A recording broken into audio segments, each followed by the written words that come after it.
Assalamualaikum warahmatullahi wabarakatuh. Dan semangat pagi Bapak Ibu, teman-teman semua. Jumpa lagi dengan saya Amar Hafsan di channel ini. Ya, jadi pada kesempatan kali ini kembali saya melanjutkan ya pembahasan tentang soal-soal P3K. Jadi di jadwal itu sudah ada yang ujian hari ini. Selamat ya bagi teman-teman semua yang sudah melewati ujian hari ini. Semoga diberikan yang terbaik ya dan bisa melanjutkan ke tahapan berikutnya.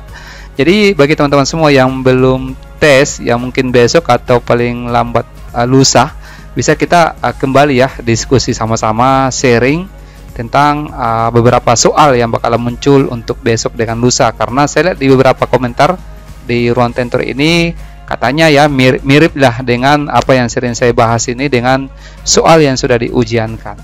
Baik teman-teman, kita langsung saja ya masuk ke pembahasan soal-soalnya.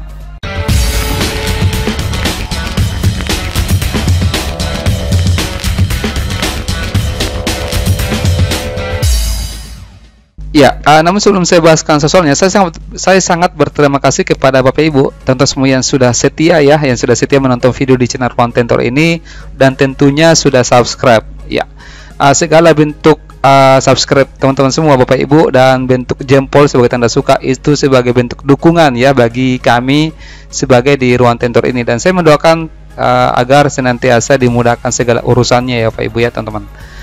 Baik, untuk soal yang pertama di sini adalah soal tentang kemampuan tenis. Ya, seperti biasa saya akan bahas keempat, ada tenis, kemudian ada manajerial, ada sosial kultural dengan wawancara.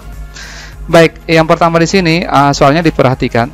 Keberhasilan penggunaan penilaian formatif sangat tergantung kemampuan dosen untuk mengorganisasi mahasiswa dalam pembelajaran. Ya, betul sekali ya yang dicantumkan di sini. Nah, ada 5 faktor kunci yang dapat meningkatkan pembelajaran melalui penilaian formatif. Ya, di antaranya ada kata kecuali. Jadi yang mana di sini yang tidak termasuk dalam faktor ya, bisa dikatakan keywordnya ya, key faktornya yang dapat meningkatkan pembelajaran melalui penilaian formatif. Ini tidak apa-apa ya, saya langsung perlihatkan saja. Oke, ini saya hapus dulu. Ini jawabannya adalah yang E, yang di sini. Oke, kita lihat kenapa bisa E. Jadi 5 faktor kunci dapat meningkatkan pembelajaran melalui penilaian formatif. Di sini yang pertama, menyediakan umpan balik yang efektif untuk mahasiswa. Jadi saya kembali ke pilihan. Jadi menyediakan umpan balik yang efektif untuk mahasiswa. Ini termasuk. Yang kedua, secara aktif melibatkan mahasiswa dalam pembelajaran. Jadi kalau formatif itu lebih berorientasi bagaimana kita melibatkan siswa ataukah mahasiswa itu di dalam proses pembelajaran. Bentuk penilaian yang diadakan di formatif itu biasanya dalam bentuk umpan balik. Jadi penilaian formatif itu tidak berlangsung di akhir pembelajaran, tapi berlangsung di selama proses pembelajaran, di awal, di pertengahan dengan di akhir. Kemudian yang bagian C, mengatur pembelajaran yang memungkinkan mahasiswa memperoleh nilai baik ketika dilakukan penilaian. Yang ke D, ini termasuk kemudian memperkenalkan pengaruh besar penilaian terhadap motivasi. Kemudian yang ke E, ini yang tidak termasuk. Kenapa di sini seharusnya menilai dirinya sendiri. Jadi mempertimbangkan kebutuhan mahasiswa untuk menilai dirinya sendiri, self assessment, dan memahami bagaimana cara meningkatkan hasil belajar dirinya sendiri ya, seperti itu. Jadi memang karena di penilaian formatif itu ada umpan balik yang diberikan. Oke. Sehingga dengan umpan balik itu seorang mahasiswa atau siswa itu bisa mengetahui sampai di mana tingkat kemampuan. Di sinilah dituntut bagaimana peran guru atau peran dosen dalam memberikan umpan balik yang positif. Baik, lanjut dulu ya. Soal nomor 2. Penilaian formatif merupakan penilaian hasil belajar dari kesatuan-kesatuan kecil materi mata kuliah. Nah, manfaat hasil penilaian formatif ini itu tidak hanya dirasakan oleh dosen, tetapi juga mahasiswa, yaitu jawabannya di sini adalah B. Oke. Nah, manfaat hasil penilaian formatif. Jadi hasil penilaian formatif ini sangat bermanfaat bagi dosen dengan mahasiswa. Apa manfaat bagi dosen? Yaitu dosen akan mengetahui sejauh mana bahan pelajaran dikuasai dan dapat memperkirakan hasil penilaian sumatif untuk persiapan penilaian sumatif ya di akhir pembelajaran secara keseluruhan. Ya. Jika dosen mengetahui tingkat keberhasilan mahasiswa dalam menguasai materi pelajaran, maka dosen dapat membuat keputusan apakah suatu materi pembelajaran itu perlu diulang atau tidak. Jika harus diulang, maka dosen juga harus memikirkan strategi pembelajaran apa yang akan ditempuh. Penilaian formatif ini merupakan penilaian hasil belajar dari kesatuan-kesatuan kecil materi pelajaran. Beberapa hasil penilaian formatif itu dapat dipergunakan sebagai bahan untuk memperkirakan penilaian sumatif. Jadi, penilaian sumatif ini merupakan muara ya dari penilaian-penilaian formatif yang kita lakukan. Nah, manfaat bagi mahasiswa seperti apa? Nah, yaitu dapat mengetahui susunan tingkat bahan pelajaran, mengetahui butir-butir soal yang sudah dikuasai dan butir-butir soal yang belum dikuasai. Hal ini merupakan semacam umpan balik yang sangat berguna bagi mahasiswa, sehingga itu dapat diketahui bagian-bagian mana yang harus dipelajari kembali secara individual. Ya. Nomor 3, setiap pembelajaran diperlukan sebuah penilaian atau evaluasi. Untuk mengukur evaluasi mahasiswa sudah mencapai tujuan pembelajaran atau belum. Nah, berikut ini sejenis penilaian sumatif dalam e-learning. Contoh penilaian sumatif dalam e-learning. Ya, ini dampak pandemi dan itu terus berlanjut sampai sekarang, bahwa sekarang ini sudah booming ya jenis-jenis pembelajaran ataupun evaluasi berbentuk e-learning. Nah, seperti apa contoh yang diterapkan? Nah, ini ada 5 contoh ya, ada 5 contoh yang bisa dirancang dalam penilaian sumatif berbasis e-learning. Yang pertama adalah ujian online pilihan ganda. Bisa. Karena kan kalau sumatif itu kan di akhir pembelajaran. Maksud saya di akhir keseluruhan pembelajaran, bukan per pertemuan tapi keseluruhan program 1 semester. Contohnya seperti itu. Kemudian tidak harus ujian online itu dalam bentuk tes, ya bisa dalam bentuk produk. Misalkan presentasi online, membuat website atau blog, atau bisa juga dalam bentuk portofolio online. Ya, nah ini. Jadi bisa proyek, bisa portofolio, bisa website atau blog, bisa juga dalam bentuk ujian online pilihan ganda. Ya, oke, nomor 4 kita percepat saja. Penilaian konvensional cenderung dilakukan untuk mengukur hasil belajar peserta didik. Dalam konteks ini, penilaian diposisikan seolah-olah sebagai kegiatan yang terpisahkan dari proses pembelajaran. Berarti ini sudah pasti bukan AFL, Assessment for Learning. Ini Assessment for Learning ini adalah salah satu topik materi yang pernah saya diskusikan di kelas ya, Pak Ibu ya. Teman-teman, di perkuliahan saya sekarang itu Assessment for Learning, bahwa Assessment for Learning ini saya singkat biasa dengan AFL, itu justru dia terintegrasi dalam proses pembelajaran, sehingga ini bukan jawabannya.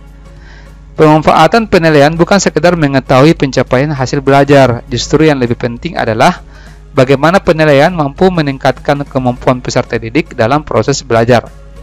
Pendekatan penilaian yang dirancang untuk membantu mahasiswa menjadi pembelajar yang lebih mandiri dengan cara melibatkan mahasiswa dalam asesmen diri dan asesmen teman sejawat secara terus-menerus untuk mendapatkan umpan balik perbaikan pembelajaran. Ya, jadi ada kita kenal ya 3 jenis dari assessment. Ada assessment of learning, ada assessment for learning, dengan ada assessment as learning. Kalau misalkan assessment of learning ini biasanya dilakukan di akhir pembelajaran. Ya. Jadi jawabannya di sini adalah assessment as learning. Oke. Nah, kita lanjut ke soal nomor 5, yaitu manajerial. Diperhatikan. Anda merasa bahwa penelitian lintas disiplin ilmu memiliki pengaruh besar terhadap pertukaran informasi, sehingga melahirkan tema-tema penelitian dengan kebaruan dan signifikansi manfaat yang tinggi. Namun, tidak jarang terdapat sekat-sekat keilmuan yang begitu nyata antar dosen, baik dalam satu program studi, fakultas, bahkan lintas perguruan tinggi. Nah, bagaimana sikap Anda menyikapi? Ya, jawaban tepatnya di sini ya, saya langsung saja Pak Ibu ya, supaya lebih menghemat waktu. Di sini kalau jawaban saya adalah yang A. Meskipun akan berpotensi mendapat respon yang tidak enak, saya akan keluar dari kebiasaan lama dan membuktikan bahwa kolaborasi lintas disiplin ilmu itu akan berdampak positif bagi para akademisi. Memang seperti itu. Kalau misalkan kita mau keluar dari zona nyaman, itu pasti akan mendapatkan beberapa respon-respon yang negatif, tapi jangan kita jadikan sebagai negatif itu untuk penghambat kita. Justru jadikan saran itu sebagai semacam kritik yang membangun, bahwa sebenarnya apa yang akan kita lakukan itu, keluar dari zona nyaman itu justru akan berdampak positif dan sangat signifikan ya bagi kalangan akademisi. Ya, mungkin kurang lebih seperti itu ya teman-teman. Kalau misalkan ada jawaban lain, ya silakan didiskusikan. Soal nomor 6, masih manajerial. Dalam melaksanakan bimbingan kepada mahasiswa, Anda sebaiknya berupaya mengembangkan komunikasi dua arah antara Anda dan mahasiswa yang Anda bimbing. Betul ya. Dengan demikian, komunikasi yang terjalan itu akan lebih efektif dan berkelanjutan, sehingga perkembangan mahasiswa itu selalu terpantau dan proses pembelajaran akan terlaksana dengan baik bagi mahasiswa. Kira-kira menurut Anda seperti apa? A. Jika memungkinkan, saya berupaya tidak hanya menjalin komunikasi dua arah antara mahasiswa yang saya bimbing, melainkan juga orang tua atau walinya. Ini benar. Bimbingan mahasiswa telah diatur oleh peraturan akademik, sehingga saya cukup melaksanakan sesuai dengan prosedur yang ada. Ini kurang sepakat. Ya. Kemudian bagian C. Namun komunikasi antara dosen dan mahasiswa ini bimbingan tetap terbatas pada proses pembelajaran saja. Ini saya agak ragu ya. Kemudian yang ke D, mahasiswa sebaiknya mengacu pada prosedur dan peraturan yang ada dalam melakukan bimbingan. Ini juga kurang bagus. Justru kita harus melakukan hubungan yang lebih intens dalam melakukan bimbingan dengan mahasiswa. Sehingga kalau saya di sini teman-teman, saya memilih jawaban A. Oke, nomor 7. Dalam sebuah kegiatan KKN, ini sudah sosial kultural. Dalam sebuah kegiatan KKN, terjadi perselisihan antara mahasiswa dengan masyarakat setempat. Sebagai dosen pembimbing lapangan DPL, saya turut berusaha meredakan perselisihan dengan penuh kebijaksanaan, sembari menyelidiki akar permasalahannya. Nah, apabila mahasiswa terbukti bersalah, maka saya akan memberikan sanksi sesuai dengan peraturan yang berlaku. Ini sangat setuju. Next, nomor 8. Masih sosial kultural. Anda mengikuti sebuah seminar internasional di luar negeri yang memiliki skop ilmu multidisiplin. Oke, seminar ya di luar negeri. Peserta seminar akan dikelompokkan sesuai dengan rumpun ilmu yang dibidangi, namun berhak mengikuti semua sesi di setiap kelompok seminar. Oke, jadi ceritanya ini yang forum besarnya kemudian akan dikelompok-kelompokkan berdasarkan bidang ilmu, rumpun ilmu. Mungkin kita di sini ya, tetapi kita bisa mengikuti yang di sini, ini juga, karena kan di sini multidisiplin ya, semua bisa kita ikuti supaya kita dapatkan informasi baru. Nah, sesi kelompok rumpun ilmu Anda itu telah selesai mengadakan seminar, ini sudah selesai. Namun tetapi banyak dari rumpun ilmu yang lain masih berlangsung dan sesaat lagi akan ada sesi keakraban untuk semua peserta. Jadi setelah sesi ini selesai, itu akan kembali untuk mungkin menjalin suasana untuk lebih akrab, bisa dikatakan mungkin sesi istirahat ya, seperti itu. Namun Anda kemudian langsung meninggalkan lokasi seminar untuk berwisata, mencari tahu budaya setempat dan membeli oleh-oleh karena waktu yang sangat terbatas. Kalau saya teman-teman, ini sangat tidak setuju ya. Oke. Wawancara. Kita lanjut soal nomor 9.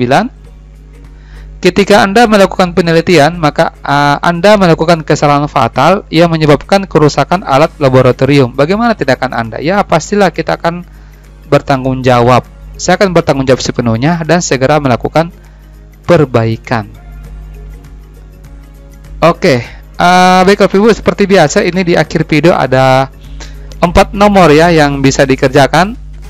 Di sini teknis, kemudian yang kedua di sini manajerial, yang ketiga di sini adalah kultural, dan yang keempat adalah wawancara. Nanti Bapak Ibu jawabannya bisa dikirimkan di kolom komentar di bawah video ini. Baik, terima kasih atas perhatiannya. Sukses terus buat kita semua. Saya akhiri, wassalamualaikum warahmatullahi wabarakatuh, dan semangat pagi.